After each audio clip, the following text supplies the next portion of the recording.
आजची meeting fix आहे, मी येते वेळेवर. थँक्यू.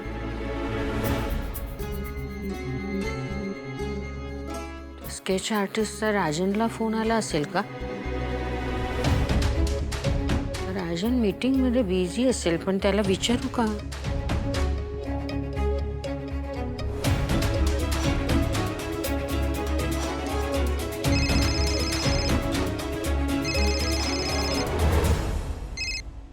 हाँ आई बोल. राजन बिझी नाही आहेस ना? जरा बोलू. नाही नाही बोल.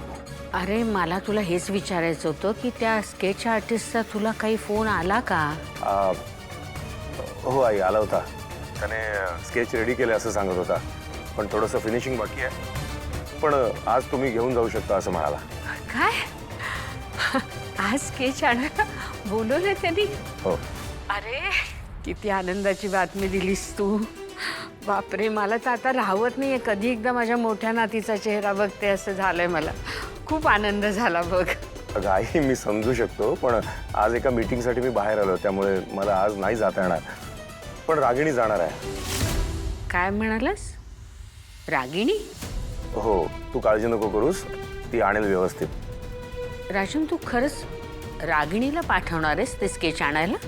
हो आई, म्हणजे जेव्हा आमचं बोलणं चालू होतं तेव्हा ती मी जाते म्हणाली, मग मी नाही कसं म्हणू ना.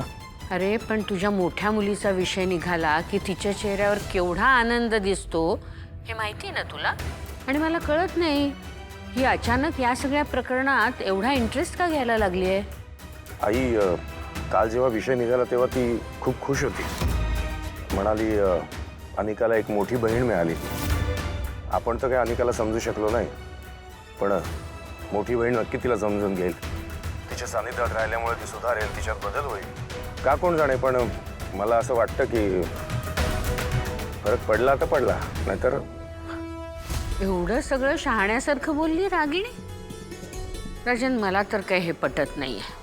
आई तिच्या बोलण्यावरनं तर मला ती जेन्युइन बोलते असं वाटली. तुला जर काही डाऊट असेल तर तू जाणार आहेस का? हो नाही म्हणजे आज बाबांना चेकअपसाठी घेऊन जायचं आहे आणि माझ्या काही मीटिंग्स लागल्या आहेत, पण मी वेळ काढीन. मी स्वतः जाऊन येईन त्या स्केच आर्टिस्टकडे, हरकत नाही. मला असं वाटतं आपण तिचं अकाउंट बंद केलं ना, म्हणून टाळ्यावर आली होती. एकदा विश्वास ठेवायला काय हरकत आहे? ठीक आहे राजन, तू म्हणत असलास तर तसं करू. आई तिचा अकाउंट आपण सुरू करायचं का परत? म्हणजे त्याबद्दल बोलण्यासाठी तिचा फोन होता मगाशी. नाही राजन, ते नाही होणार. जोपर्यंत नयनतारा त्यांना माफ करत नाही आणि जोपर्यंत त्यांनी केलेल्या कृत्याचा त्यांना मनापासून पश्चाताप होत नाही, तोपर्यंत त्यांचे अकाउंट सुरू होणार नाहीत. ठीक आहे, तू म्हणशील तसं. बाय. ठीक आहे.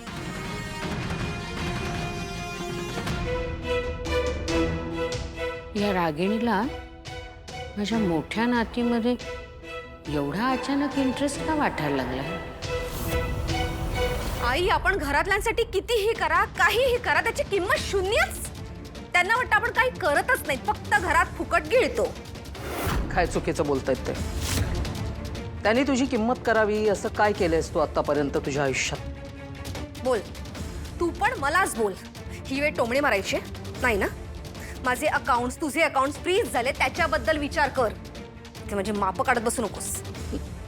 अगदी बरोबर आहे. हा जो तुझ्यातला जो उद्धटपणा आहे ना, तो अनिकामध्ये अगदी ठासून भरलेला आहे. मी कुणीही अगदी बेदिक्कतपणे सांगावं की अनिका ही तुझीच मुलगी आहे म्हणून. माप काढत नाहीये किंवा टोमणेही मारत नाहीये, पण तू बरोबर आहेस. तू जे वागतेस ते अगदी बरोबर वागतेस. म्हणजे तू आता तुझ्या नवऱ्याशी ज्या लाडीगोडीने आणि ज्या प्रेमाने वागतेस, तू अतिशय बरोबर म्हणजे लाईनवर आहे असं म्हणायला काही हरकत नाही. त्याच्याशी अशीच वागत राहा. मग त्याला असं वाटायला पाहिजे की तू बदललीस. त्याच्या आईवडिलांची तुला खूप काळजी वाटते.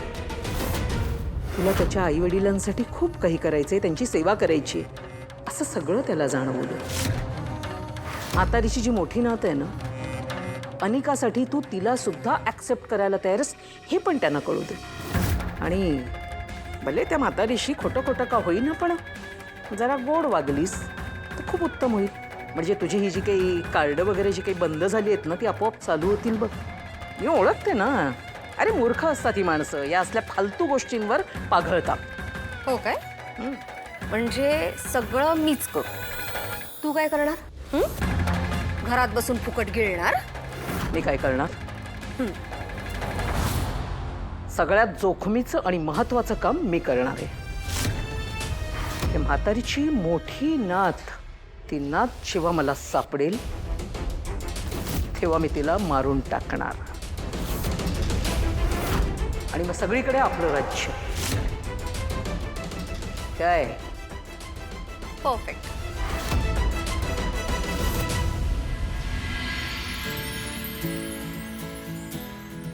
स्वेटर आणि शॉल एक आपण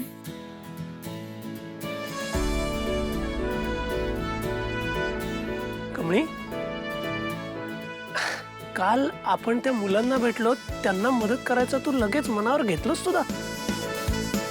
बघा की सर, अहो काल रात्रभर तिला झोपच नव्हती लागत.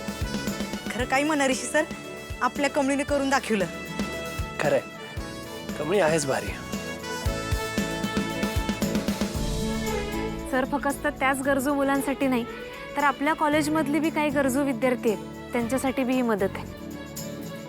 कुणी बी काय बी येऊन इथं दान करू शकते आणि घेऊ बी शकते. गुड, खरंच खूप छान आहे हा इनिशिएटिव्ह. Very good.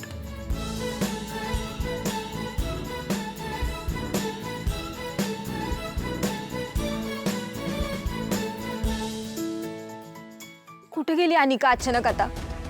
तिला हे सगळं सांगितलं पाहिजे यार. हो चल जाऊयात. एक मिनिट थांबा. हे काय चाललंय सगळं? हे काय मांडून ठेवलंय? सर आम्हीच केलंय.